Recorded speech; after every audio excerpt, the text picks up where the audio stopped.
I just want to give you a brief introduction to Dr. Coleman. I've been studying this for a long time and seeing what's happened to our country, and it's kind of sad in this country that you have to come to a meeting on Saturday morning to get the truth. You can't turn on the television because you sure don't get the truth there. So we sure appreciate everybody coming out. But in order to do that, I ran across Dr. Coleman's work. And when you've studied this and looked for the truth, and it's a pleasure to find somebody like Dr. Coleman that'll bring you to a new level of what the real truth, who's really behind what's going on in this country. None of this is an accident. This is orchestrated. This has been planned and plotted and is moving right along. And if the only thing that you can do is be informed and learn what's going on, who's really behind it. And nobody does that better than Dr. Coleman. He's an author of 3 books. He has a table back here. I recommend that you look through his material. It'll bring you to a new level of information as to what's going on in the country as well as the world. And this is the only country left that stands between the country as we know it, or the world as we know it, and the New World Order, which will drastically change everybody's lives, as Dr. Coleman will tell you. But the big difference between Dr. Coleman and some of the other speakers is he's been in most of the places that we're talking about. He's been in Lebanon, Brazil, France, Italy, Spain, England, South Africa, and all over the U.S.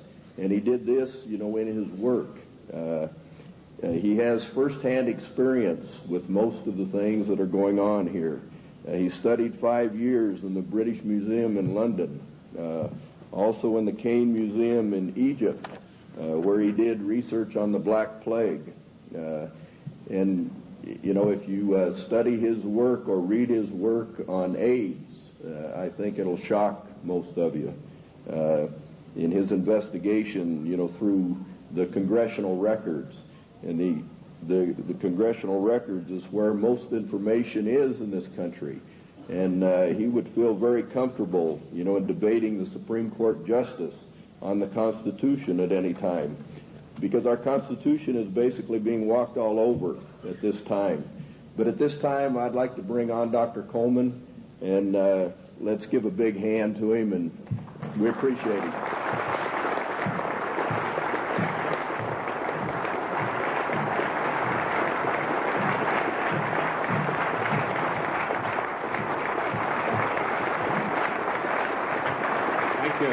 Thank you. Ladies and gentlemen, thank you for that great welcome. It's indeed a great pleasure for me to be among you here this morning. Looking at all these big fellows around the place, I feel a little small in stature, but I would remind you what Wellington told the German General Blücher at Waterloo when he rode up to inspect Wellington's troops. He saw the Scotch and the Irish guards on the hillside.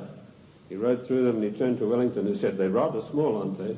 And Wellington said, "Yes, but they don't run away."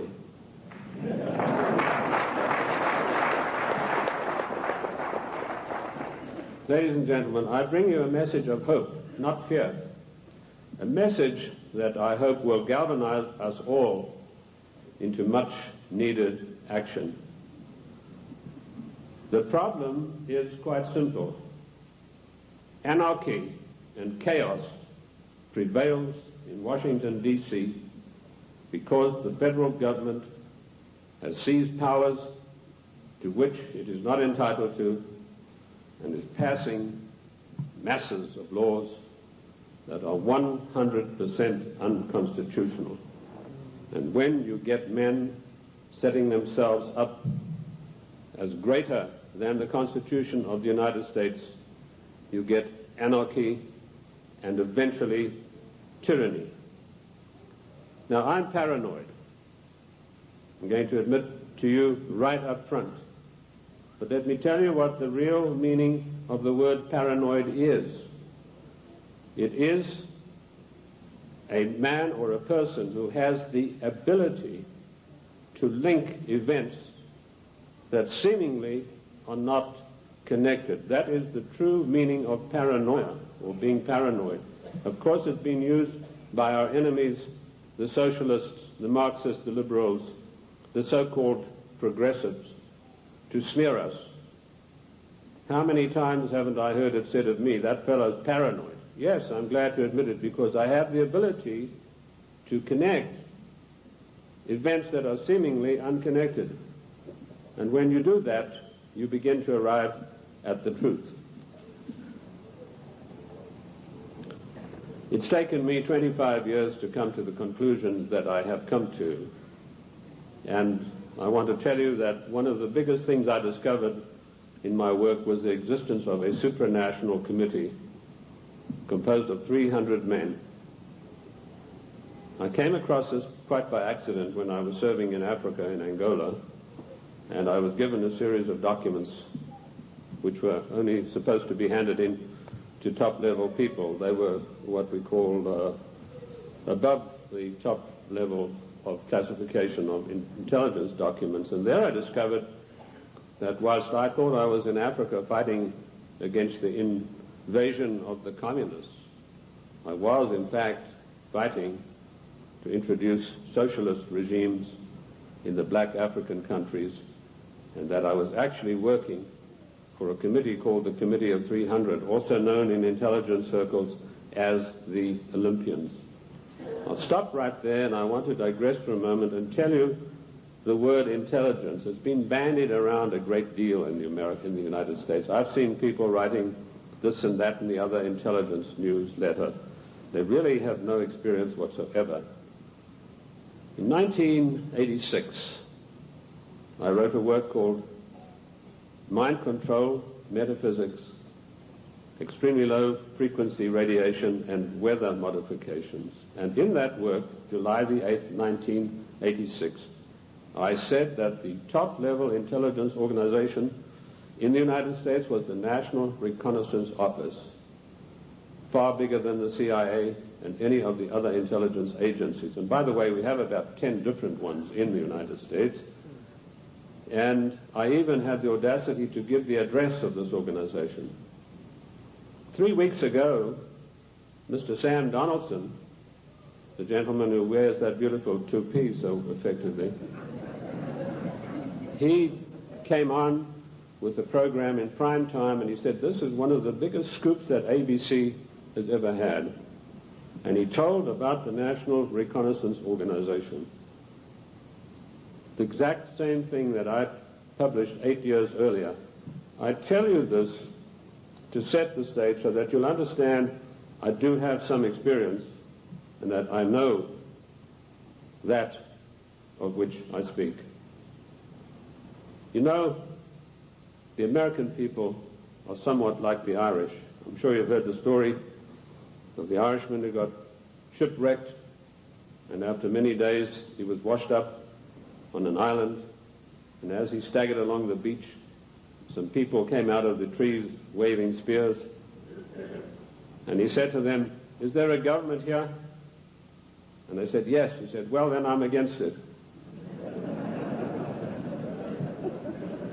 Liberty is based on individual freedom. We are individual people. We are not the mass, so disdainfully referred to by Karl Marx and the socialist writers. We objected to a tax of a penny a pound on tea when King George of the Venetian Party of the North, now that's probably the first time you've heard that expression. It took me 5 years of digging in the British Museum in London, which I consider to be the finest repository of knowledge in the world, to come up with that name. That was what the party of King George was called, and we'll come to the reason for that. But our colonists said, we're not going to pay this penny a pound on tea.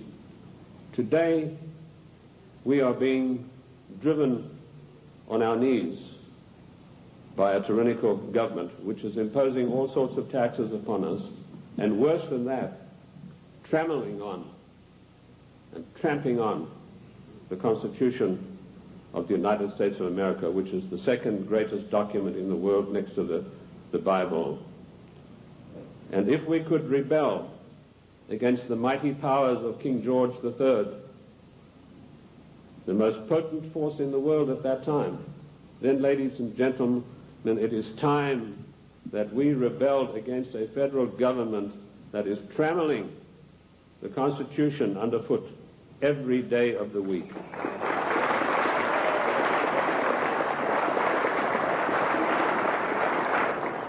King George III of the Venetian Party of the North did more than that. He sent Adam Smith, a servant of the British East India Company, to formulate a policy which he called free trade. And by the means of free trade, Adam Smith, a greatly beloved economist of the Marxist, the socialist, and the liberals, hoped to bring the small manufactories and the industries established by the colonists to their knees. Let me tell you unequivocally that free trade is piracy. There is no such thing as free trade. We have to reject this constant brainwashing to which we are subjected. Free trade began with Adam Smith and the British East India Company. Now, who is the British East India Company? They played a massive role in the history of the United States of America. Only you are not taught this in your schools or in your universities, but you need to know. In my book, The Committee of 300, which took 20 years of research, and incidentally, I was only a little bit behind with Karl Marx. He spent 30 years in the British Museum in London, where he got most of his things from. I point out that the British East India Company was the most powerful trading company in the world. They made their massive monies out of the dope trade. They first grew prime poppies in Kew Gardens in Kensington, London, got the best producing opium poppies. They then shipped them to Benares in India, where they began a massive plantation of poppies, opium producing poppies. They then used their famous tea clippers to transport the poppies in the form of raw opium to China. And by their military force, they imposed an opium policy on China that turned the Chinese nation into a nation of addicts. And they enforced this policy, which was known to the royal family and Lord Gladstone, the Prime Minister, and every one of the lords and ladies in England. And they made a massive, huge fortune. In researching these documents in India House in London, I came across some of the manifests of the old tea clippers and the numbers of kegs of opium they carried and the values. And I totaled up these things, and I found to my astonishment that if we took 1970 as an optimum year for profits in General Motors and Ford, in 1 year, the opium trade with China was 3 times the profits of the combined profits of Ford and General Motors in 1970. And this was shared by 300 people. That was the committee that ran the British East India Company. They all had equal voting rights.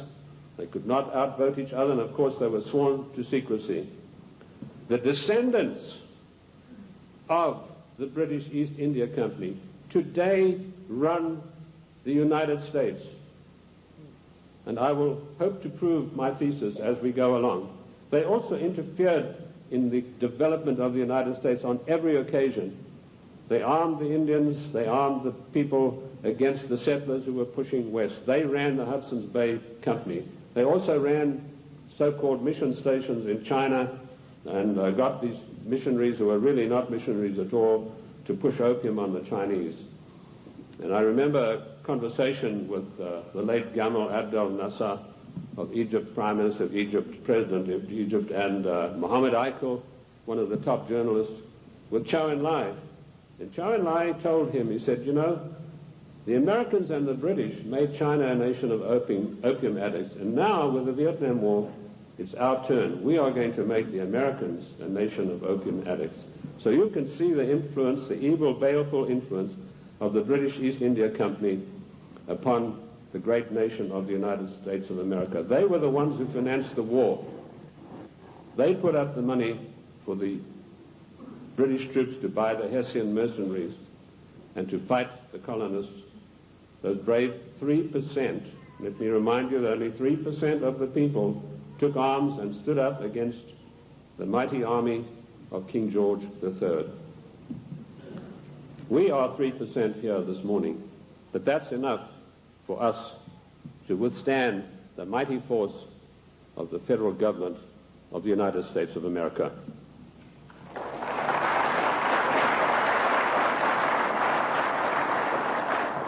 These 300 men in the Committee of 300 still run the world today with an iron fist. Their wealth is untold, cannot be measured. I know I looked at some of the records that I could find in Italy, in Rome. I've done most of my work on location, and this has always been invaluable to me. And I came across the families in Italy who were called the Fondi, meaning the people who had all the money. They were all members of the Committee of 300, the Lucatis, the Recanatis, the Volpi du Miseratis. These people are so wealthy that they would make David Rockefeller look like a piker. That is how rich they are. And this is the committee that runs the world. Now, in my book, The Committee of 300, I name every one of them. This is not a book that talks about they. It gives you specifics. And I must say I do the same thing in my new book, Socialism, The Road to Slavery, which was 10 years in researching. On July the 4th, 1789, George Washington told the Congress, it is necessary for us to impose tariffs to protect the manufactories of our colonies. That was the first trade barrier. Now, let us dispose for once and for all with the words that have been implanted on our minds, like isolationist, and you are for restricted trade, and you are against global trade. The United States of America did not grow great on global trade. The United States of America grew great on the hard labor of the people who lived in those days and the wise protection barriers put up by President George Washington, because immediately after the war they tried, the British, to try to down the United States through so-called free trade, which is nothing but piracy.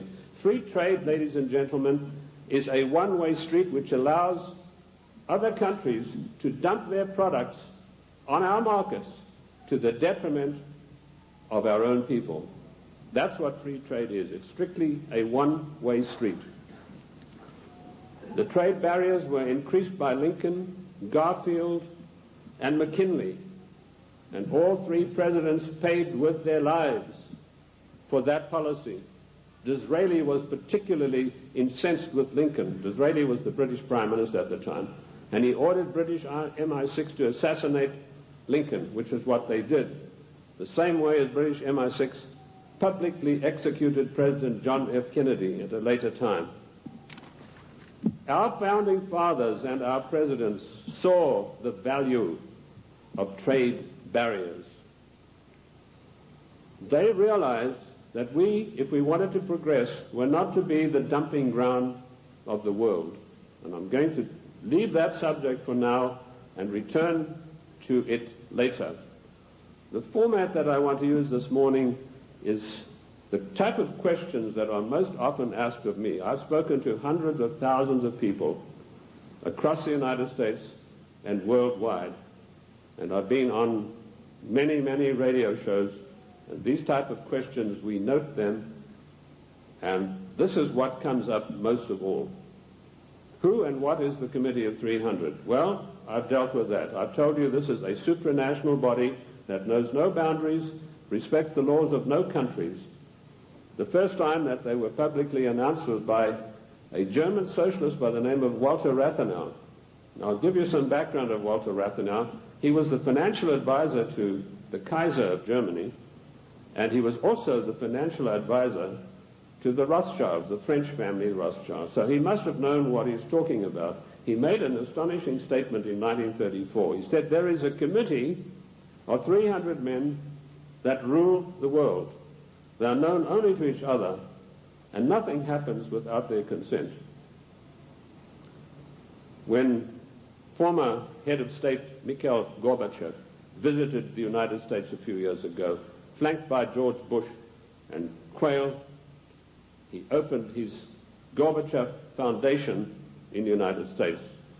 And he let slip, he said, this is being done with approval of the Committee of 300. CNN cameras were on him. They immediately switched. Now, I wrote to CNN and I said, could I have a transcript of this program, which they said was available. I never got a reply. I followed it up with letter after letter, but nothing ever came of it. The point I'm trying to make, ladies and gentlemen, is that the federal government, the secret upper-level parallel government that runs the United States, does not want you to know that you have an upper-level parallel government that calls the shots, that dictates what is going to happen to your life and mine. So that's how I found out about the Committee of 300. The next question is, what are their goals? Their goals are a one-world government, latterly called the New World Order. The one-world government began with King George III. At the time that the colonists were brave enough to take him on, King George was already busy formulating a one-world government, and he had lined up at least 50 countries that were willing to come into this future world dictatorship with him. The goals then, very simply stated, are to make the world over into a one-world, new world order dictatorship controlled utterly and completely by this Committee of 300. How can they possibly carry out their goals? That's the next question that I'm often asked.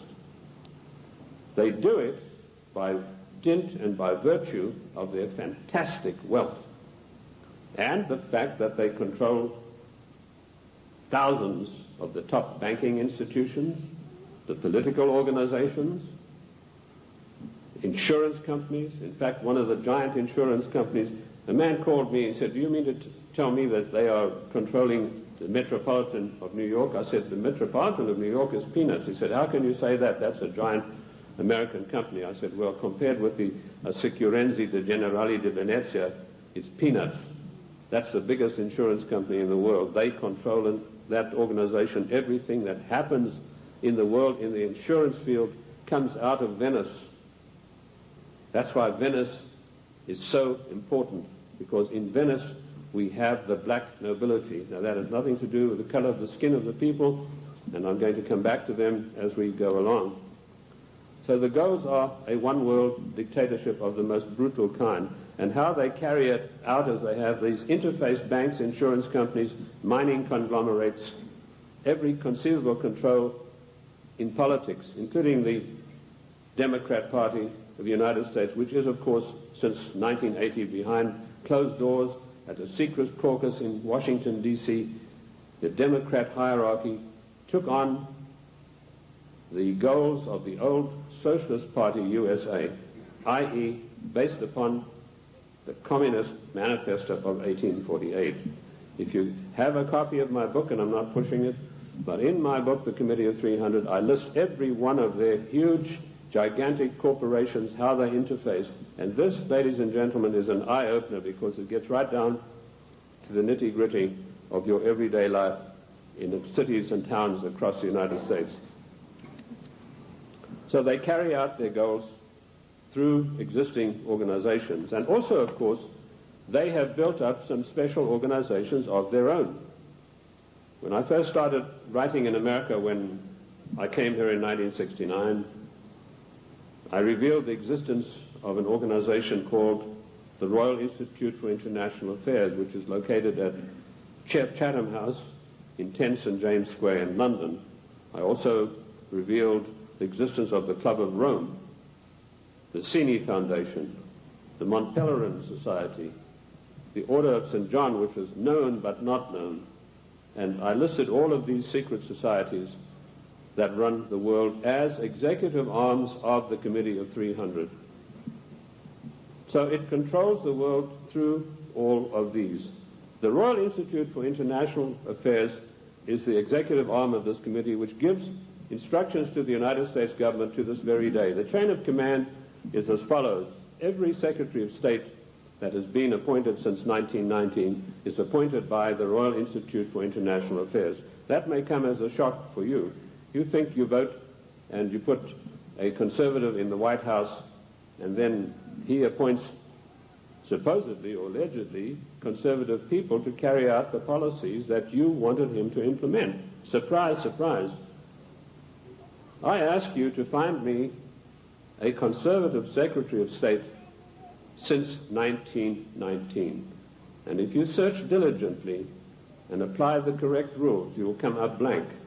Every one of the Secretaries of State was chosen in London by the Secretary of State, as was Wilson, the President Wilson, as was Roosevelt, as was James Earl Carter.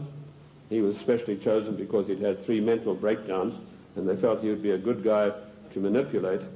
Oh, I'm talking facts. I'll tell you the story of that. In my World in Review news magazine, I wrote that, James, I'm digressing a bit here, but it's necessary to do that now and then. It's not a sign of a bad speaker, although I don't put any laurels around my own neck. But James Earl Carter was not a known entity in the American scene.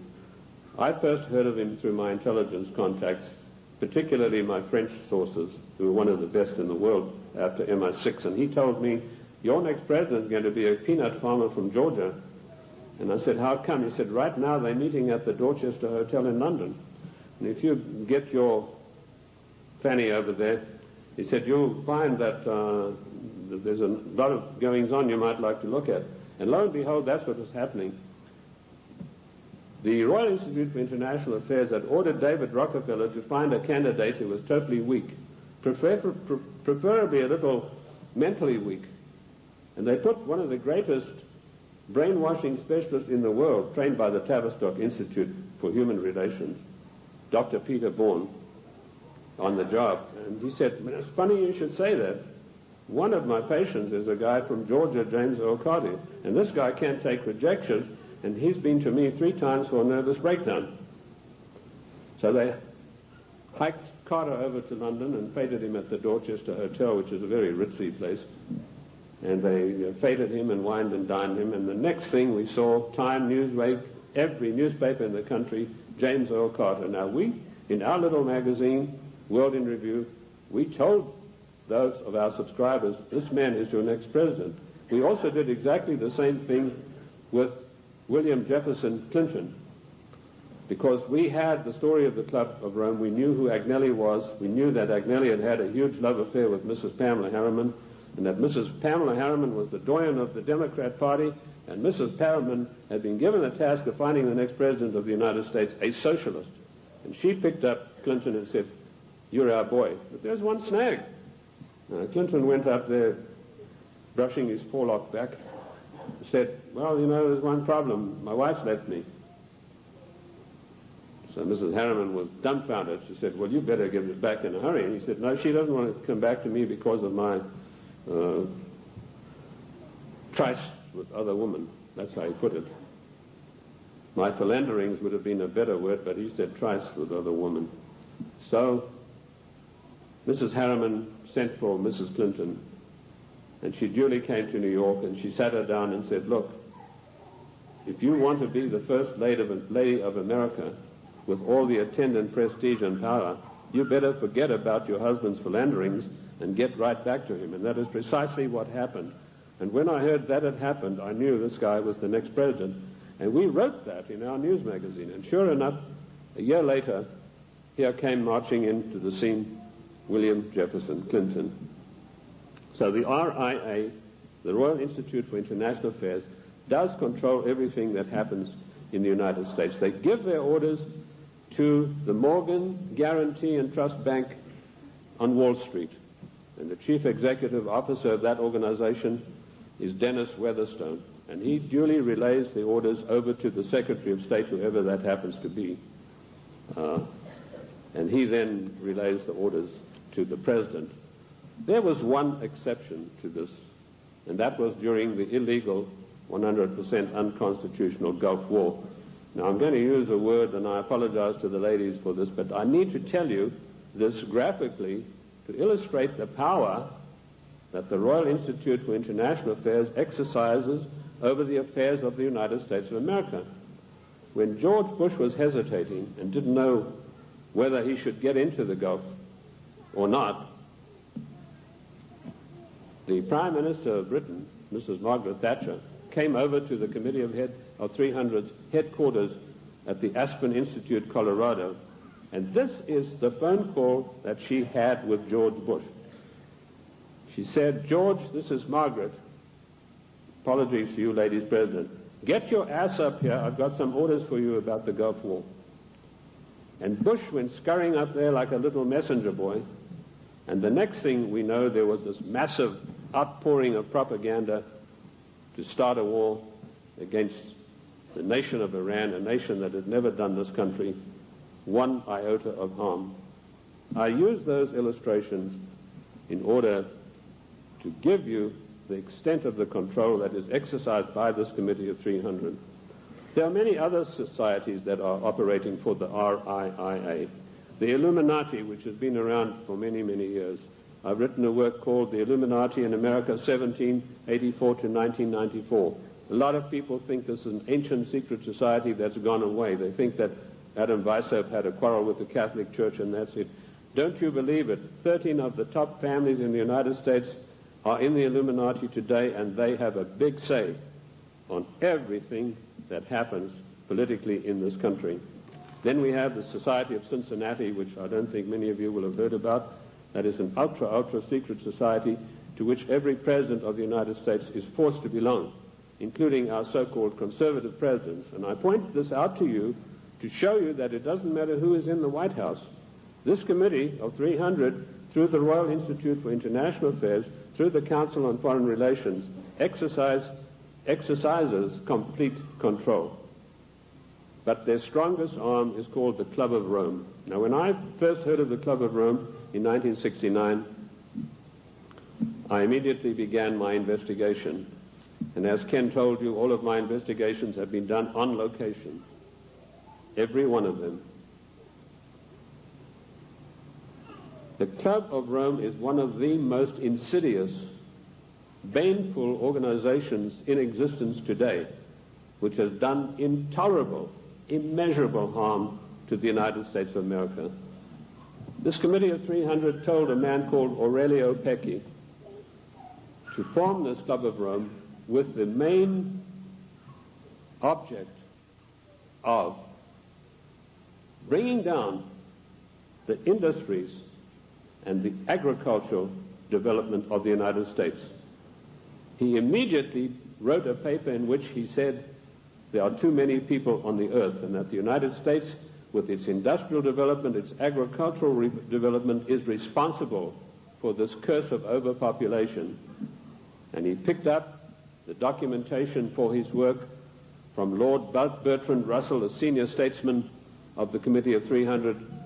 And Lord Bertrand Russell had written a work called The Impact of Science on Society. And if you can ever secure a copy of that book, which I doubt you'll be able to get, you will see in there that he said the world is grossly overpopulated and we have to get rid of at least half of the world's population, and it doesn't matter how we do it. So the Club of Rome was instituted and organized to start an attack on the world's population using the United States as the whipping boy.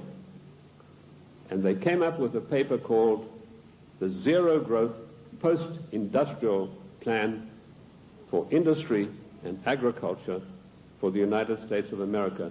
3 days after that plan was accepted as official United States policy by James Earl Carter, I was able to, through my intelligence people, get a copy of this insidious document. Basically what it said was that the middle class in the United States of America had to be destroyed because in the coming push to a world order, the middle class would be the stumbling block because history had shown that the peasant class in ancient days, when they had revolted, were just easily crushed. There was no resistance. But now had grown a new super class of people in the United States called the middle class, who had long-term employment, who had job security, who were well paid, who could afford to buy the products that were made by the United States and didn't need to buy products from China or anywhere else. And the Club of Rome post-industrial zero-growth paper said this has got to stop. We have to bring down the middle class of the United States. And the way that we will do this, the way that we will accomplish this task, is by crushing their industries. In 1980, based on this report, I wrote a small work, a booklet, called The Death of the United States Steel Industry. And in that I told of a French aristocrat by the name of Etienne Davignon, and I'm sure there's not a single steel worker in America out of a job who's ever heard of this man's name. But they put this aristocrat onto the job of destroying first the steel industry. In my book in 1980, I said that by 1985 we would have silent blast furnaces. The rolling mills would be stopped. There would be no more shipbuilding. We'd have thousands of skilled workers who'd passed the skills of their trade down for generations, who were forever dispossessed of their jobs. If you go to the northeast United States today, ladies and gentlemen, and I've just been up in Cleveland where I had a very good radio address I gave there, you will find that what I said in 1980 has unhappily come to pass. In 1970, the United States had 5,000 ships built by good United States know-how, using good United States steel. 5,000 ships sailing the high seas. Last year, we had exactly 270 such ships, and at least 50,000 steel workers permanently out of a job, jobs that will never come back. What happened? Did we suddenly lose our marbles? Did we suddenly lose that great American know-how of getting things done? Did we lack finances? Did we run out of money? No. None of those things happened. What happened was this dastardly Club of Rome had sent their emissaries to the United States to deliberately destroy our steel plants. And they did it by opening the doors of so-called free trade. And everybody who signed the NAFTA treaty and everybody who signs the GATT treaty when it passes is a traitor and a seditionist.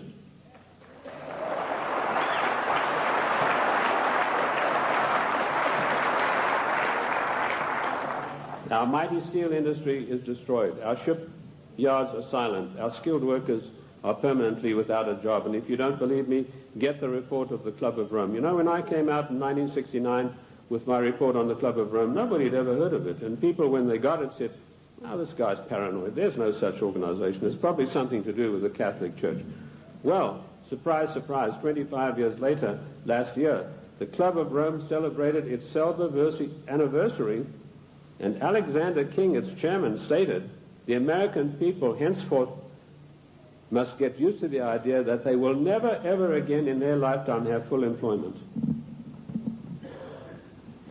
What a scandalous thing that our government is fully cooperating with this organization built up by the Royal Institute for International Affairs to destroy the middle class of the United States and to add to the policies of global genocide. And that brings me to the next question. What is the Global 2000? Once again, when I heard about this policy, it was 3 days after it had been accepted by the United States government as its official policy. And the Global 2000 was a blueprint for mass genocide produced by the Club of Rome. Basically, what the Global 2000 calls for is the destruction of half of the world's population by the year 2050. Hence the title 2000. They built a case based on Bertrand Russell and H.G. Wells' findings that the world was going to be overpopulated, would be a terrible place to live in. That was picked up by a fellow called Robert Strange McNamara, and a stranger individual you're not likely to meet in this world. And this fellow had a conference of all the leading bankers about 12 years ago, and he said the biggest menace facing the world today is the American middle class and overpopulation. He linked the two together. And he said, by the year 2050, this is the state of the world. All of these unfed, unwashed people, no jobs. He said, do we want to live in a world like that? So the Global 2000 was a genocidal plan to take care of the people of the United States who don't have any jobs and who, like Alexander King said, are never going to get their jobs back, and the masses of people in other nations. That is why we had the sudden appearance of AIDS. When I was in the service, I was told there's a CAB experiment, that's chemical and bacteriological warfare experiment, going on in Sierra Leone, in Africa. That's a remote corner of Africa, West Africa, just above Liberia. If you look at your map, your atlas, and you'll see where it's located. Why Liberia? Extremely hard country to get to. You have to fly from London. That's the only way you can get there. You land on an island, and then you've got to take a ferry across to the mainland. And, of course, all people taking the ferry are heavily scrutinized. And I managed to work my way. I was told the Americans were doing the CAB experiment. I managed to work my way to within striking distance of a small mission station. And what I discovered was that these blacks were coming in from the bush to this mission station with broken arms or an ulcer on the leg or something like that. And they were ostensibly being treated there, but they were dead by the evening. What was actually going on was that a laboratory had been set up using Lassa fever virus. Now, at that time, Lassa fever was one of 4 viruses that could jump the human-animal barrier. And it was a deadly virus. They were trying to create a virus that could be mass-produced and it could be sent out through the World Health Organization to get rid of millions of people in the world. But the Lassa fever virus proved uncontrollable. It killed 3 scientists who were working there. So the orders came from Washington, burn the place to the ground, and that's exactly what they did within a radius of 100 miles. They bottled up some of these viruses they'd been experimenting with and took them back to the Centers for Disease Control in Atlanta. There they began again, but again they escaped and killed 3 more scientists. So they incinerated the whole laboratory, sealed it off and incinerated. The same experiments are now going on in Harvard University right now. But they're not using the Lassa fever virus. That has proved to be too tough for them to handle. Instead, the United States government gave millions of dollars to the United States military chemical and bacteriological warfare establishment at Fort Detrick, and they began experimenting with the AIDS virus. I knew about the AIDS 3 years before the word ever came out in the world, in the United States particularly, because of my field work in Sierra Leone. The British government used their Porton Down CAB facility. It's easier to get into the Bank of England vaults than to get into Porton Down. All the deadliest viruses in the world are being crafted there, in pursuance of the goal, the Global 2000, to decimate the world. Shortly after this experiment had finished at Fort Detrick, the World Health Organization started a massive vaccination campaign. They said, for once and for all, we're going to wipe out the scourge of smallpox. They chose Africa and Brazil, launched a massive vaccination campaign. Immediately, AIDS began to appear. Thousands and thousands of people began dying of a strange new virus, which the World Health Organization then said had come from the bite of a green monkey. They forgot to tell you the green monkey's been there for centuries, and he'd been biting people if he ever did for centuries, but no disease of that nature had ever occurred. The World Health Organization deliberately took this virus, which was crafted from a series of animal viruses, including Mediavirus sheep, which destroys the brain, which is why you find AIDS patients get dementia probably first before any of the other AIDS-related complex diseases appear. And they began vaccinating innocent people on a massive scale, and they began dying like flies. Why Africa and why Brazil? Because those 2 countries had the biggest black population in the world. And I want to tell the black people of the United States of America, do not trust the Democrat Party. Do not trust government. Do not believe that government is your friend. To you, to them you are dispensable, the same way as we are. Millions of people died. I went through Uganda on an inspection tour, and I saw whole areas decimated where previously there had been small towns and villages. There was not a living soul in sight. And that is going on today. The AIDS epidemic is completely out of hand. It swept the world. It's been swept under the carpet in the United States of America. We were told that this is a disease which is passed by homosexuals. True enough, but that's not the primary cause of it.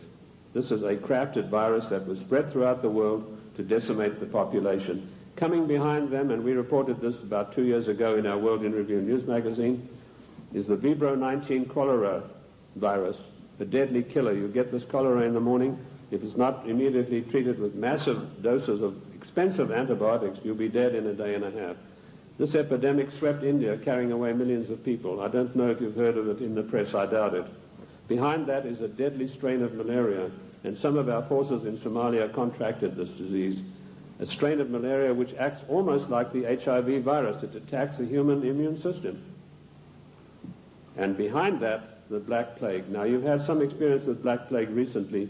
Experiments were conducted in this area and in California with the Black Plague, distributing them, these plague viruses, to definitive areas by means of enfolded scalar waves using extremely low-frequency radiation, which was a warfare technique developed in 1934 by the great Soviet virologist V.A. Gertchev.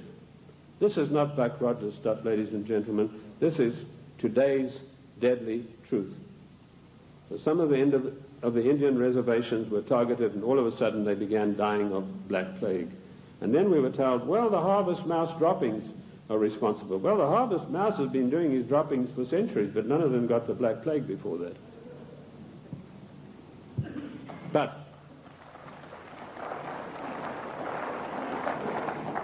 what happened immediately following the so-called population control meeting in Cairo? There was a sudden and violent outbreak of Black Plague in India. And it is still going on, and it is not under control.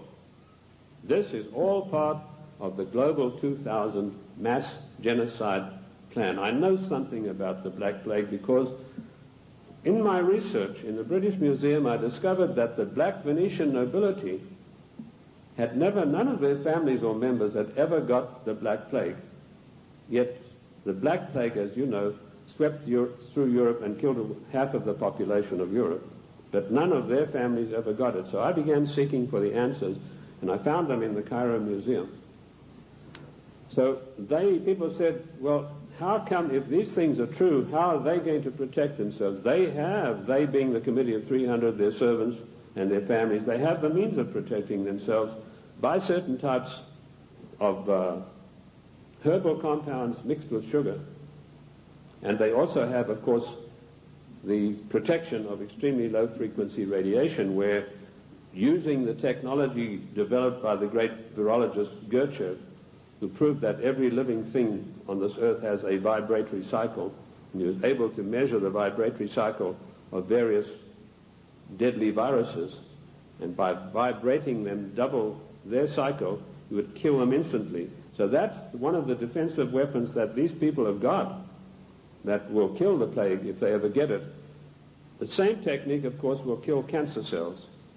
But the medical profession run by the Rockefeller family and all the pharmaceutical companies do not want you to know this, because when you go in for the doctor, he's going to write you a prescription for a chemical drug.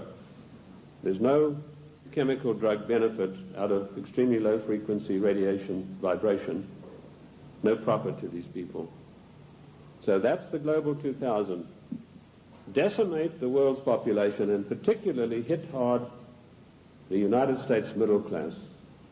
How are they financing all of this stuff? They're financing it through the Fondi, who I mentioned to you earlier, the Venetian black nobility. Now, why are they called the black nobility? They're called that because of the vileness and the evilness of their deeds. These families date back to the 11th centuries, the Locatis, the Recanatis. They were called, and the Guelphs, by the way, I'll come to them, they're particularly interesting. They were called that because of the evilness of their deeds. They make Lucrezia Borgia look like a Sunday school teacher. They had so much money, which is the outcome of the drug trade, the years of investing, the years of gaining control of every mining, mineral, gold, oil, natural resource of the world, that they can afford to finance these things. So the black nobility are the ancient aristocrats of Venice and Genoa, and they called that because of the nature of their deeds. The black Guelphs were one of the worst of them. Now, interesting enough, the Queen of England, Queen Elizabeth II, is a Guelph. She's not a Windsor. This was a title that was evolved in 1935 by her father to put researchers off the track. I like to include myself in that category, although I wasn't doing it then. I was much too young to be doing it, but he didn't like that certain people were getting hot on the track of who this royal family actually was, and so this was put out that they are the House of Windsor. They are not. They're the House of Guelph, and it's important for us to know that, because every time there's a financial crisis, it follows a meeting of the black Guelphs upon the Royal Britannia yacht of the Queen of England, which anchors off the coast of Venice, and all the world bankers meet over there and say, now this is what we're going to do to country X, this is how we're going to control this worldwide situation, and then they go off and give their orders to everybody. So that is the way it is done. I told you earlier that they controlled the United States. Even in the days of President Lincoln, they had him assassinated on the orders of Disraeli, and they then, of course, in later years, were able to elect one of the worst socialists we've ever had the misfortune to suffer under, Woodrow Wilson. Wilson was elected by a ploy. Of course, they got Teddy Roosevelt and the Bull Moose Party running as a supposedly third candidate to siphon votes off so that Wilson could be elected as a socialist president. Now, our eyes have been fixed on Moscow. We've been led down the garden path, ladies and gentlemen. All of the time we've been looking at Moscow, and we've been told what demons they are in Moscow. Rightly so. But all the time this was going on, the Trojan horse of socialism in Washington, D.C. has been stealing our country away from us. And in my book, Socialism, The Road to Slavery, I give you a full and factual description of exactly how this was done. In 1898, the Fabian Society, a socialist organization, sent Ramsay MacDonald, Prime Minister of England, to the United States to spy out the land. He came back and he said, there are two things in the way. You have a very strong middle class, and you have the Constitution of the United States, both of which have got to be destroyed before we can socialize America. The first step they took was getting a socialist president in office in the form of Woodrow Wilson. Woodrow Wilson was controlled out of England by Sir William Wiseman, head of the North American desk of MI6. Now, in case you don't know MI6, it is the most powerful and the oldest of all intelligence agencies in the world. They taught the CIA. They taught the Vatican intelligence. They taught the French intelligence. They taught the Mossad. They taught the Cheka. Captain Hill of MI6 went out and set up the Mossad. And Captain Hill went to Russia and helped the Bolsheviks set up their single-cell apparatus. Sir William Wiseman was the controller of Wilson through Colonel House. Now, who is Colonel House? He was an unknown person who emerged out of Texas. His father served the Rothschilds during the Civil War, and he emerged out of the war as the only person in Texas who'd made any money. And House was sent to Washington in order to control the first socialist president, and he took his orders from Wiseman, and House lived but a few blocks away from Wilson, and above him, Wiseman had an apartment. And that type of control is not gone. It is still here to this very day, right now, as I speak to you. Other questions? Give us some examples of what you're talking. How do we know that what you're saying is true? I'll refer you to the great soldier son of the United States of America, General Douglas MacArthur, a great patriot, a great warrior, a great Christian. When Douglas MacArthur was in Korea, he and General Stratemeyer of the Air Force devised a plan that would have put China out of action for the next 50 years. He submitted this plan to Washington, an arch-socialist, one of the most vilest creatures who ever walked this earth, by the name of Dean Rusk, immediately summoned the President of the United States to a meeting in Blair House. And he said, "Mr. President, we have seen the plan submitted by General Douglas MacArthur, and there's no way in the world that you can allow him to implement this plan." And Truman said, "Why not?" He said, "You know very well that anything that relates to China has to be cleared by the Royal Institute for International Affairs first." And he said, "They don't want you to do this." And MacArthur was not allowed to carry out his plan. And 50,000 sons, beautiful Americans, were slaughtered on the battlefields of Korea needlessly because of orders from the Royal Institute for International Affairs. And that same institute is controlling President William Jefferson Clinton to this day. MacArthur was eventually bowler-hatted on the orders of the British government. I mentioned earlier the death of John F. Kennedy. Given the methods that are well known in intelligence circles of how to get rid of bothersome people, it would have been a very simple matter to make it look as though Kennedy had died of a heart attack or some other natural cause. Instead of that, in order to warn every president that would follow in his wake, every powerful person in this country in the know, you do not kick over the traces. You obey us, or you will see what will happen to you. Kennedy was publicly and brutally executed in a plan carried out by British MI6 under the control of Sir William Stevenson and his lieutenant, a Canadian citizen by the name of Major Louis Mortimer Bloomfield. Now, you won't get that in any of the accounts of the Kennedy assassination. You'll find it in my book, The Committee of 300. You'll also find it in my monographs about the Kennedy assassination. Who are these people? Sir William Stevenson ran American intelligence throughout the Second World War out of the RCA building in New York. His second in command, a Canadian citizen, Major Louis Mortimer Bloomfield, ran Division 5 of the FBI counterintelligence. You want examples of how Britain controls this country? I have given you them. I've also told you that every Secretary of State since 1919 is selected by the Royal Institute for International Affairs on the orders of the Committee of 300. Why is this?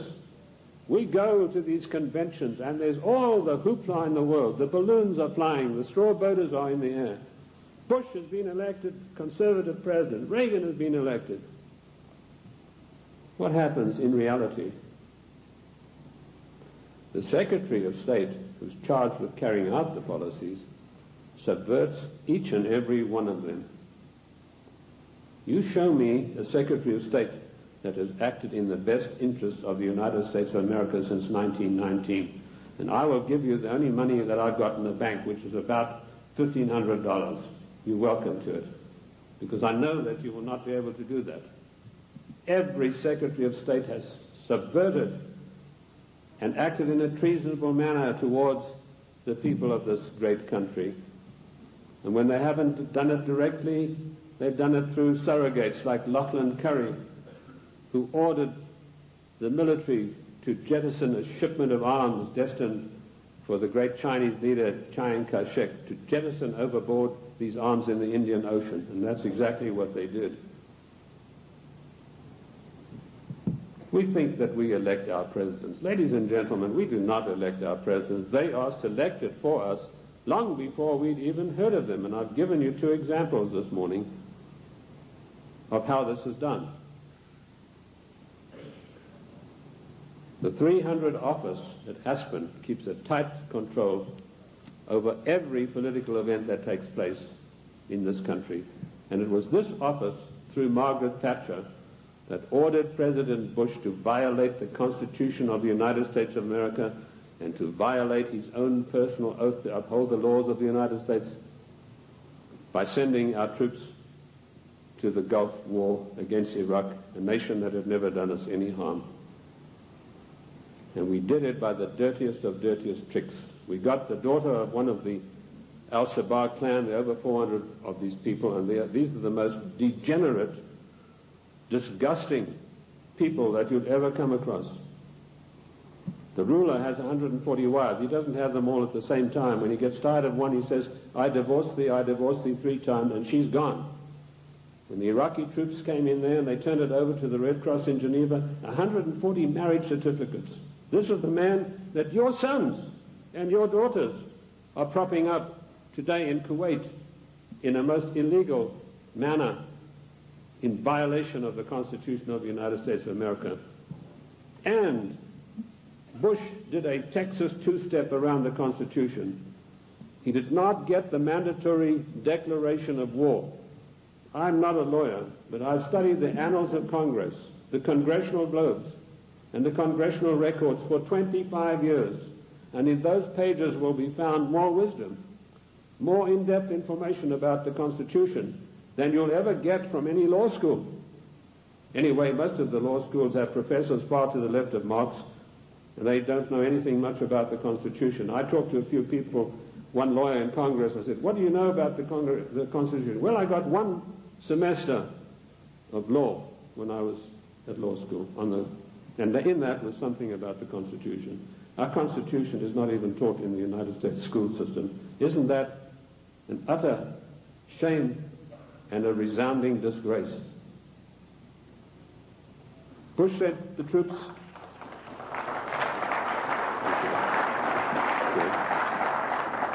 Bush did not get a constitutional declaration of war. This is a very difficult area of the Constitution. It's probably one of the most complex areas of the Constitution. It's a 5-step process that involves both houses making separate declarations, then joint declarations, then the army has to be informed, and then the public has to be informed, and then we have to be told whether this is a private war or a public war, i.e. whether all the armed forces are going to be employed or only one branch. In so-called police actions, the President has 45 days to use only one branch of the service. Bush violated his oath of office by going to the United Nations, to which we do not belong, and getting them to give him a so-called color so that he could send our troops to the Gulf. Our troops to this day are in the Gulf illegally, in violation of the Constitution of America, and we're still paying for it. The story that the Gulf states put up all the money, you go and ask the General Accounting Office, as I did, how much money have they paid? We are still paying for the Gulf War, and now we've got another huge bill to meet, billions of dollars, for Clinton's fantasies, to go out there and support this disgusting Al-Shabaab clan. I don't know if you know the story of Kuwait. It's really a horrendous one. I don't want to get into that too much, but that land was stolen from the Iraqi people by the British imperialists. They came in and drew a line through the sand right through the middle of the most important oil fields that had just been discovered, the Rumelia oil fields. Thenceforth, this is going to be called Kuwait. And they brought up these tame sheikhs from Bahrain and put them in as the rulers. And since then, they've been stealing the oil off Iran, and the proceeds go to the British banks in the city of London for the Committee of 300.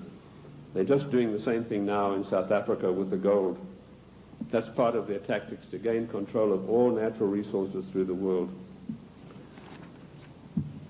I also touched briefly on Giovanni Agnelli and Mrs. Clinton and how she had left her husband, and Pamela Harriman. Pamela Harriman, for her duties in getting Clinton elected, was given a plum job as ambassador for the United States to France. And this is what happens to the traitors. Patriots are punished and traitors are rewarded. Dennis DeConcini, who voted for the giveaway of our property in Panama and who voted for the crime bill and every other obscenity that is passed by the federal government in violation of the Constitution. He's now going to get a plum ambassadorship when he retires, on top of his huge pension of something like $200,000 a year. I've been asked whether Clinton will stay the full term. Yes, he will. Clinton will stay the full term because he's been given a job to do, and that is to pass certain far-reaching socialist measures. And he's been very successful in doing that with the help of so-called Republicans. I personally am not in favor of political parties. I'm like George Washington. He said, political parties are baneful, and in the long run they are harmful. What happened in NAFTA? A so-called conservative, Mr. Newt Gingrich, who I wouldn't trust as far as I could throw him, went out and acted as the floor manager, as the party whip in true parliamentary style, and he whipped up 132 Republicans, so-called, to support NAFTA. And no doubt he will do the same thing with this dreadful GATT treaty, which is coming up in a vote in the lame duck session. So he's going to run, and I'll let you into some information which I just got a few days ago from French intelligence. Clinton would not be able to run on his record or anything that he's done or anything meritorious. So what he's done, he sent emissaries, and this is the first time you're going to hear this. You might hear it in 1996, but this is the first time you're going to hear this now. He has sent emissaries to Iran to dig and promise huge sums of money to any of the Iranians who will come up with the actual documentation of the scandal where our prisoners were kept there until Reagan was elected the president. And if he can come up with this documentation, he's going to keep them. In 1996, he's going to come out and say to America, I have here documentary proof of how bad your Republicans are, President Bush and Reagan. Look what they did. And on the strength of that, he hopes to run in 1996. That's what he's doing now. He's taking the money that he's not entitled to, and he's using it to bribe the Iranians to come up with these documents. I don't know that they will, because I think they like him even less than I do, and that's saying a lot. What is the Clinton agenda? Clinton has been instructed to socialize America, and let me tell you that the enemy in Washington is more to be feared than the enemy in Moscow. I've said this for years. What does socialism do? It forces changes upon people that they do not want and do not ask for. And we've seen how dangerous that is when we look at the programs that were supposedly programs invented by the United States government and by the presidents. A man called Stuart Chase, an arch-Fabian socialist, wrote a book called A New Deal. Frances Perkins, who was the first female socialist cabinet minister appointed in the United States in the Roosevelt administration, she got hold of a copy of this book and she ran to Roosevelt and said, look, this would be a marvelous program for you. So in the 1932 and by the way, don't call them the Democratic Party because they are not. We are a confederated republic. We are a constitutional republic.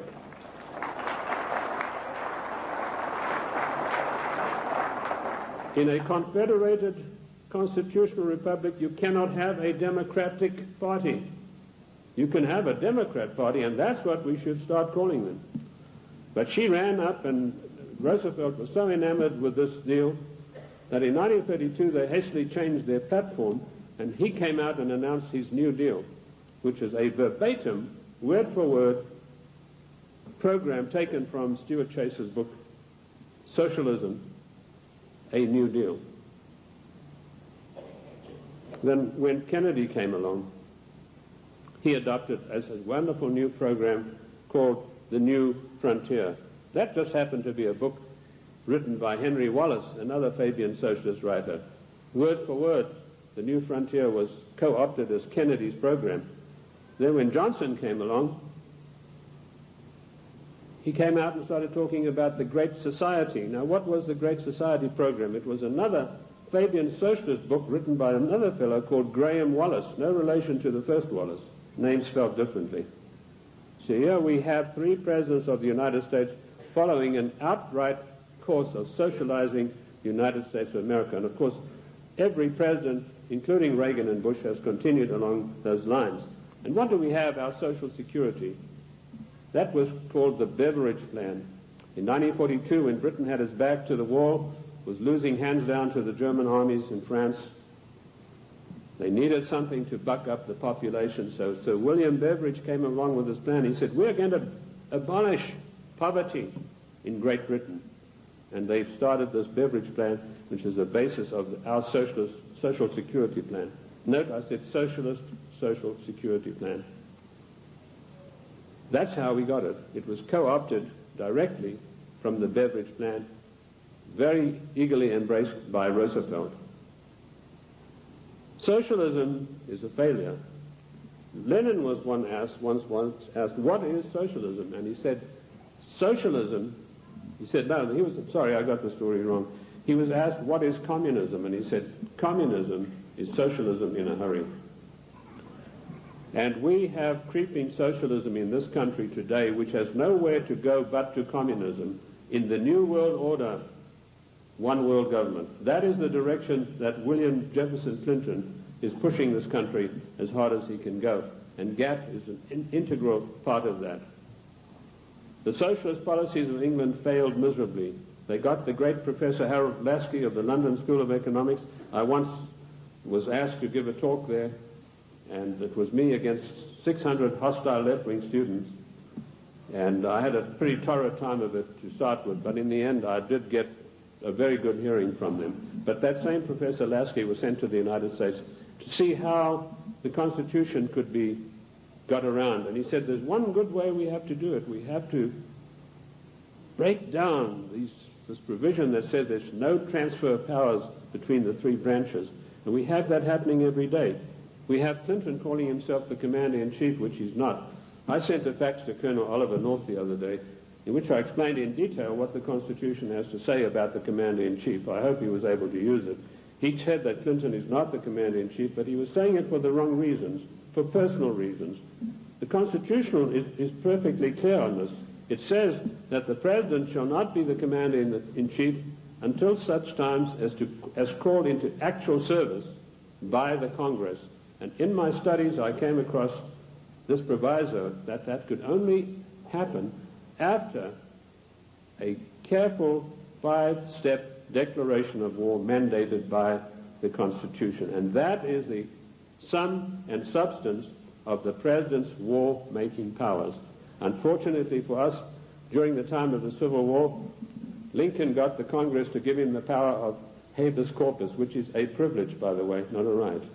And he was able to do things that were monstrous, which would never have been done.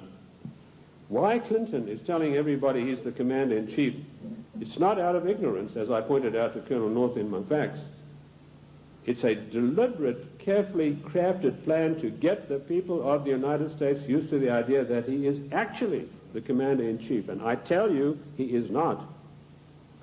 The Constitution says he is not, and I can give you chapter and verse. Because should there a time come when he wants to take some drastic kind of action, he can then get Congress controlled by the Democrats, even a lame duck Congress, to give him the power of suspension of habeas corpus, and can say, as Commander-in-Chief of the United States Armed Forces, I hereby order XYZ to happen. It is a deadly danger, and we are fast asleep. I tried to alert Colonel North to exactly what's going on about the so-called Commander-in-Chief, and I only hope that he will put it to good use, because I do not have the same forum that he does. Anyway, socialism is a total failure. When it began to sink in England, they sent John Maynard Keynes, or Keynes. He said Keynes was a better word because it rhymed with brains, and this is the man who did in the economy of every Western country.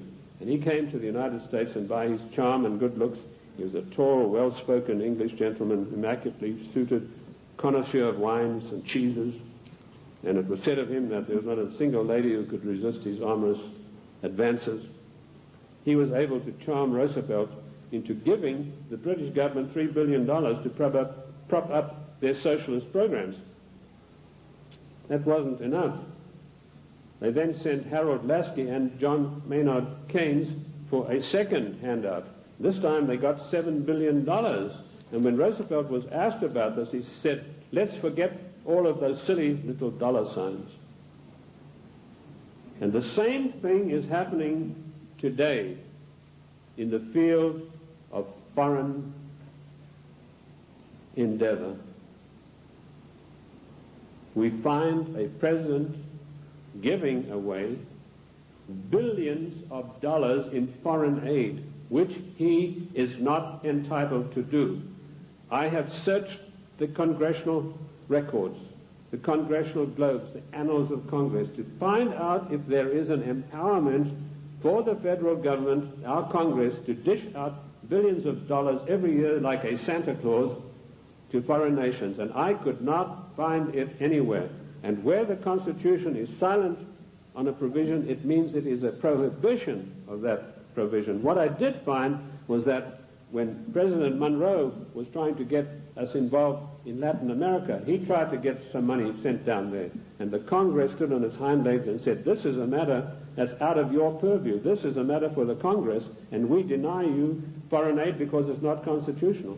And that is what set Monroe at variance with the Congress. If you know his history, he spent his entire life fighting the Congress over that issue. Nothing has changed. The Constitution of the United States is immutable. I violently disagree with Justice Ginsburg, who says the Constitution is flexible. The Constitution is not flexible. Our founding fathers meant it to be an immutable document that would stand the test of the ages of time and foil people like William Jefferson Clinton and Roosevelt and every other dictator that is going to follow, unless we stand up and take back our states' rights.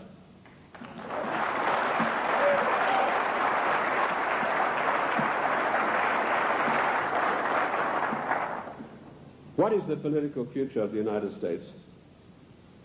I told you that we are being forced into a one-world government, new world order, by the use of the word democracy and by the use of the word global trade and free trade. There is no such thing as free trade. The United States made itself great by its own manufacturing abilities. We had our people fully employed. We had our people who could buy all the products that we made. We did not need global trade. If people wanted the privilege of selling on our markets, they had to pay customs tariffs. And did you know that up to 1913, all the money that it took to run the United States came from customs tariffs? We had no income tax. And in 1913, we had a surplus of $5 billion after all our bills were paid. Now comes Socialist Wilson, and the first thing he does, he calls for a joint session of Congress, and he said, we've got to stop this isolationist. Ladies and gentlemen, this word isolation is a smear word. It's intended to deceive you. We do not need global trade. We need full employment. We need our people back in full-paying jobs. We need our industries revitalized. We have today 40 million unemployed Americans, and Alexander King has stated the policy of the Club of Rome, followed slavishly by William Jefferson Clinton. Americans can forget about full employment in the future forever. 40 million, those are the real figures. We have 25 million people underemployed, people with great skills who are acting as doormen in hotels, flipping hamburgers, for God's sake. These people, and they talk, Mr.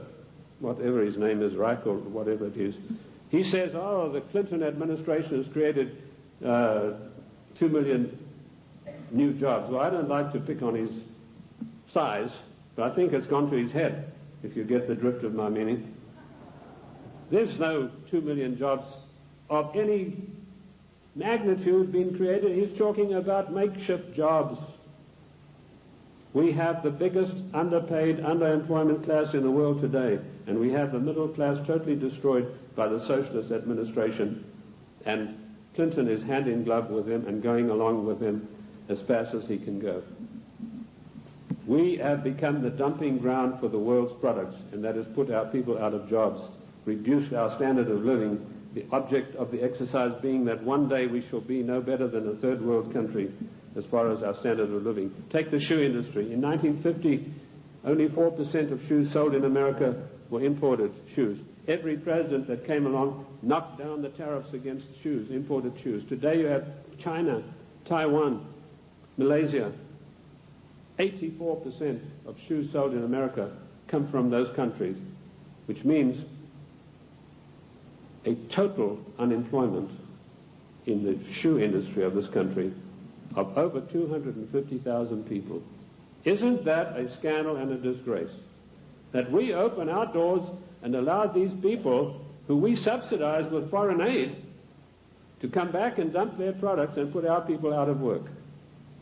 In future, historians are going to say, this was the maddest nation on earth to allow this insidious war to be waged against them. And that's what it is, ladies and gentlemen. This is a war to the death for the United States of America. The only thing that is making it unrecognizable as a war, there are no big drums being beaten, there are no flags waving, but we are being insidiously destroyed in a trade war. And GATT is a coup de grace to kill off the American middle class for once and for all. And while in passing to GATT, did you know that one of the provisions, I've read the 26,000 pages of this GATT document, and I want to tell you, I don't believe a single one of our senators or our members of the House have read this document. One of the provisions that I found out is at birth, once GATT is in control, every child born in the United States will have to have an IRS number. Another thing that I found, the GATT financiers, and this is a massive bureaucracy, are going to come in and they are going to limit the type of dividends that you can earn on your investments from bonds. What happened? Immediately this news broke, the gnomes of the bond market took their money and they fled to Basel, Switzerland, and they put all their money in the Bank of International Settlements in gold, Swiss francs, and that's why you have the attack on the dollar going on today. This is a war to the death against the people of the United States. The Committee of 300 wants to reduce us through socialism into a nation no better than the third world countries. Look at this insidious GATT treaty. Do you know that the United States, the mighty United States, has one vote, the same as Kenya or Haiti? And we are going to pay 7/10 of the huge bill. And this organization is going to supplant the laws of this country. One of the provisions of the WTO is that their board will be able to go in and demand of individual states that they change their laws and take us to the courts if we don't do it.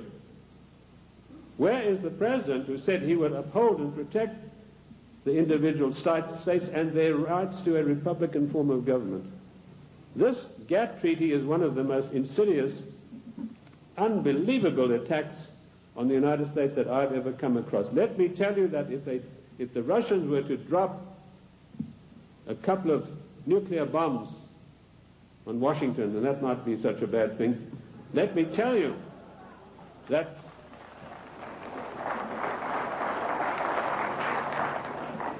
they could never hope to do the damage that GATT is going to do. Ladies and gentlemen, you have to marshal every one of your resources. This GATT treaty has got to be fully debated. Once before, twice before, we were forced by the one world government, new world order, into far-reaching situations that affected the national life and the character of our people without a national debate. The first one was the so-called United Nations question mark treaty. In 1946, this treaty was forced through the Senate by an exercise of arbitrary power. Arbitrary power is forbidden by the Constitution. Yet you have Comrade Dictator Mitchell, the leader of the Senate, saying he's going to allow about 2 days to debate GATT, which is 26,000 pages of documents. That is an exercise of arbitrary power. If we had any men of guts in the Senate, so-called conservatives, they would walk out en masse and say, we are not taking part in this effort to denigrate and destroy the Constitution of the United States of America. And you can imagine what an effect that would have.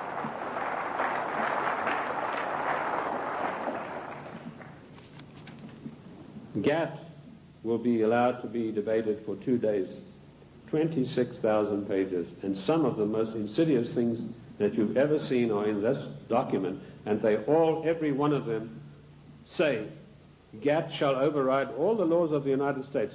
The President and our senators and our House members are supposed to uphold the law of the United States. If they sign GATT, they're guilty of sedition and treason. Period. That's it.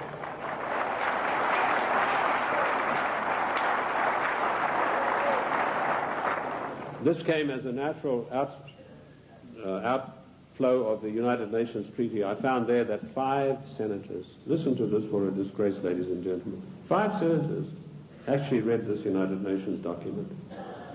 Again, it was 53,000 pages long.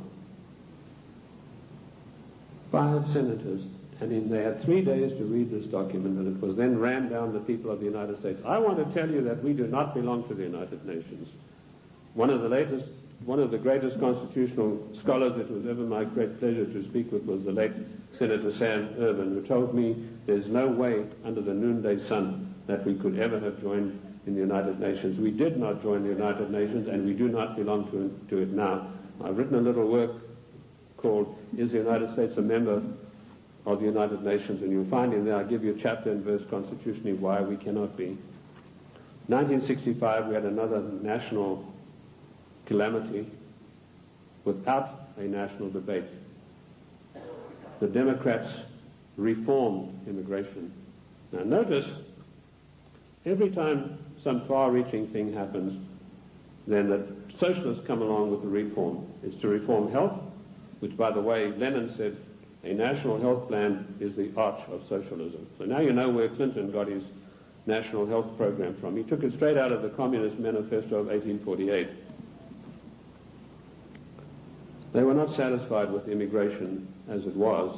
The bulk of the people came from those who were related to the Jeffersons, the George Washingtons, the Davy Crockett's. They were not satisfied with that. Without a national debate, without asking the people of this country by your leave, the Democrats in 1965 forced through an Immigration Reform Act that totally changed the face of the United States and will totally change us. And one of the architects of that was the same Dean Rusk, the swine who stopped MacArthur from bombing the Chinese back to the Stone Age, and, of course, Nicholas Katzenbach. I want to give you some statistics. Now, people have accused me, they said, you are a racist. First of all, the word racist is a very modern smear word. If you look in the dictionaries in 1919 onwards, it did not exist. What they really mean to say is you are a racialist, i.e. a person who's proud of your race. I'm not saying this against any group, any nationality. I want to show you how the socialists, without our permission, without a national agenda, without a national debate, will change the face of the United States. In 1984, the people from traditional immigration stock made up 74% of the total population. By the year 2080, less than 100 years from now, we will make up 39.5% of the population. And it goes on. The Hispanics were 9.4 in 1980. They'll be 15.4. The Asians, 2.4, will be 13.3 of the population. In other words, the traditional Americans of the Davy Crockett, George Washington, the people Monroe said would make a real contribution to America, will be in the distinct minority. And this is thanks to the Democrat Party, who in 1965, without by your leave of the people, changed the rules. And now they've got us blindsided by concentrating on illegal immigration. Illegal immigration is nothing. That's a small problem. The legal immigration that was authorized in 1965 without your permission, that's where the big problem lies. These statistics were provided to me by a man called Lee Bouvier, who was one of the leading advisors to a former INS official. And of course we know that abortion is another way in which the population is being diminished.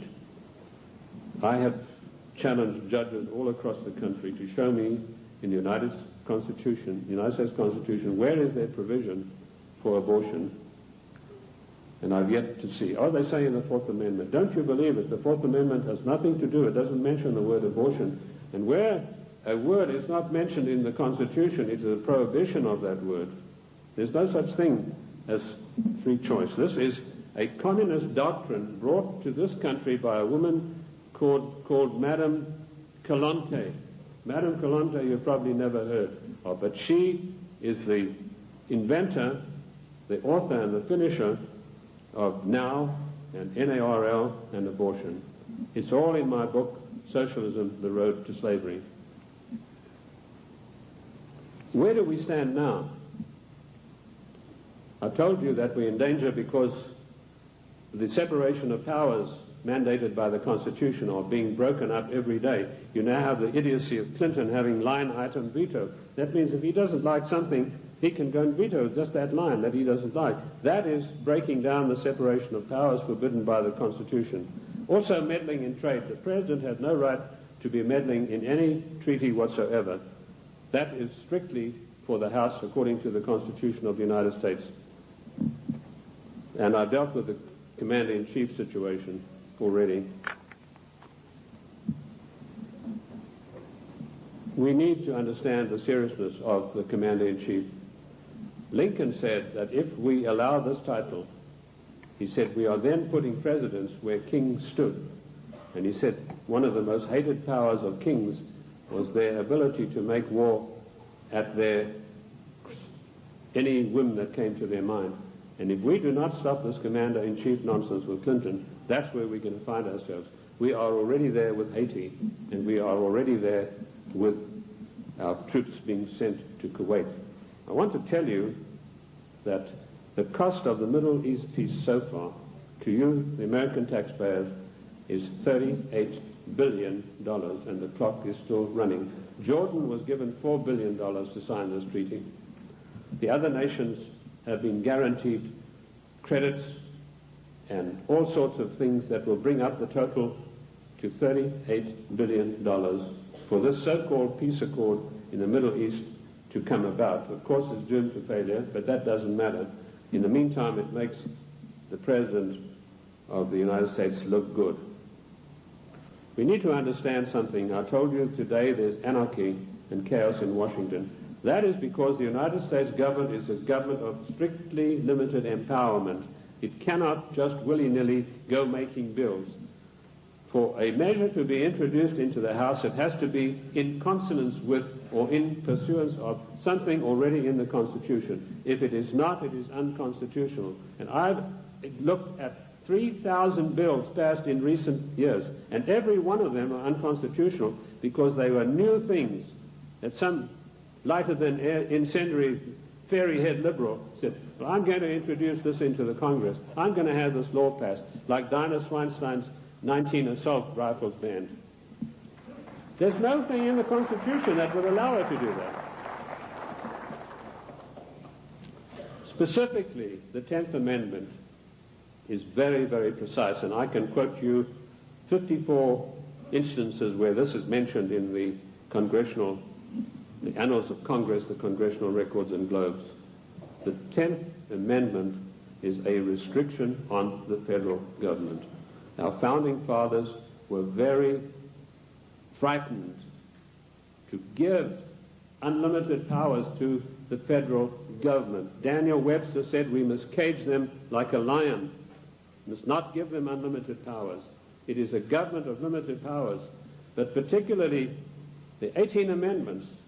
And just to make sure that the federal government would understand this, in the 18th Amendment, there's a little title that's very important. It says they can only do things that are necessary and proper. And I want to ask you, is rushing our troops off to Kuwait to protect the income of the decadent Al-Sabah family, whose money goes to the Royal Institute of International Affairs banks in London, is that necessary and proper for the United States to be doing? We don't get any benefit out of that. No. The 18th Amendment, necessary and proper. The 10th Amendment, the police powers of health, education, and police protection are entirely reserved for the states. And I can quote you 48 court cases from the Annals of Congress, from the statements made by the Founding Fathers.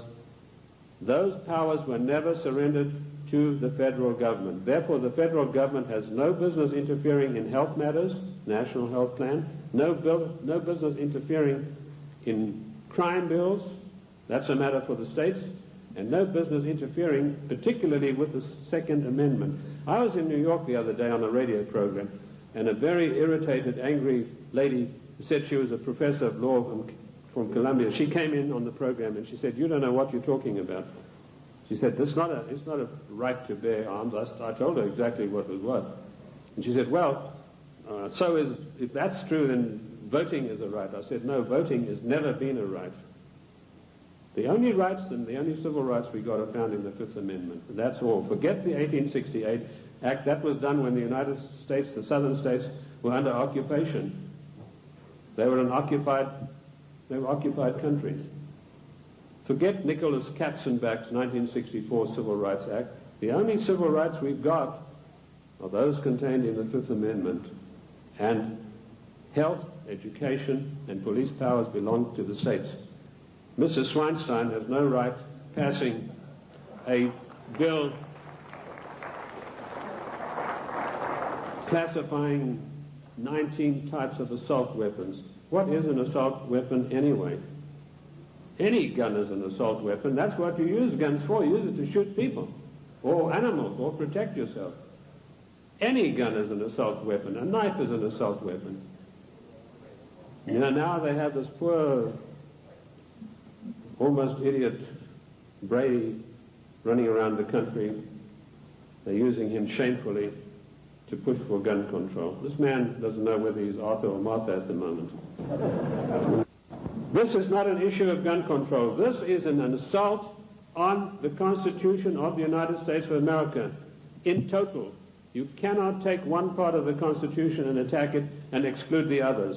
And this is what it is. It is an attack upon the Constitution of the United States of America. We need to understand about GATT. I'd like to go back to that a little bit. Michael Carpenter, the Attorney General of Maine, and 46 other Attorney Generals of the states wrote a letter to Clinton last July, and they asked him, please, Mr. President, let us have a national conference of all Attorneys General of the states on this matter. Clinton refused to answer him. Instead, he got his Hollywood lawyer pal, Mickey Cantor, whose only expertise in the world is running around with a Hollywood crowd. He's a Hollywood lawyer. And suddenly, Clinton puts him in charge of trade. Trade wars, GATT, is piracy. It will destroy the livelihood of the people of this nation. What is the situation facing us right now? There's an attack on the dollar. The gnomes of the bond market are fleeing. I've written a work called The Economic Implosion, Year of Crisis, 1995, in which I predict the collapse of our economic system as we know it today in pursuance of the GATT Treaty. One of the things I know for a fact that this will be an implosion, i.e. our system will collapse on the ground of which it now stands. It's not going to be an explosion that will scatter everything. And we know that GATT will come in and say how much you can get for your interest. They will also put the International Monetary Fund in charge of our finances, and banking in this country will be in the control of 5 major banks. That will help to control the situation and further destabilize the country. That is the aim and object of all of this. Once a nation is destabilized, it's very easy to deal with it and push it into a socialist new world order, a one world government. Ladies and gentlemen, I want to say to you today, the time has come for us to recognize that we are 50 individual nations. We have all the rights of an individual nation.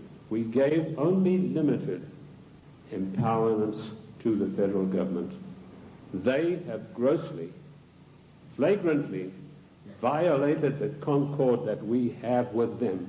Therefore, we, the masters, have the right to go to Washington and tell them, the servants, henceforth this concordat is severed, unless we understand from today all of these unconstitutional measures will be rolled back and a new system will come into being. The Federal Reserve Bank, that private enterprise bank, will be put out of business.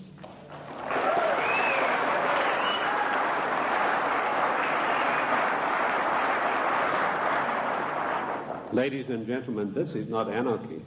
This is the God-given right of each of the 50 nations, of which the state of New Mexico is an individual nation. We are the only entity in the entire world that has a legal document that allows us to dissolve the federal government without resorting to violence and bloodshed.